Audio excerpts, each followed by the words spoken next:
വർഷങ്ങൾക്കിപ്പുറം 1992 തന്റെ 18-ാം വയസ്സിൽ അച്ഛൻ സംവിധാനം ചെയ്ത നാളെ തീർപ്പ് എന്ന സിനിമയിലൂടെ വിജയ് നായകനായി എത്തിയപ്പോൾ ലോകം അവനെ എതിരേറ്റത് ക്രൂരമായ പരിഹാസങ്ങളിലൂടെയായിരുന്നു. ഒരു പ്രമുഖ മാഗസിൻ അവനെ കാണാൻ കൊള്ളില്ല എന്നും അച്ഛന്റെ പണം വെറുതെ കളയരുത് എന്നും എഴുതി പരിഹസിച്ചു.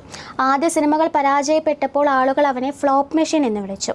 പക്ഷേ ആ പരിഹാസങ്ങളെല്ലാം നിശബ്ദനായി നേരിട്ട വിജയ് 96-ൽ പൂവേ ഉനക്കാക എന്ന ചിത്രത്തിലൂടെ തമിഴകത്തിന്റെ പ്രിയപ്പെട്ട ചോക്ലേറ്റ് ഹീറോ ആയി വളർന്നു. തുടർന്ന് വന്ന കാതലിക്ക് മര്യാദ, തുള്ളാതെ മനവും തുള്ളും എന്നീ ചിത്രങ്ങൾ വിജയുടെ താരമൂല്യം വർദ്ധിപ്പിച്ചു.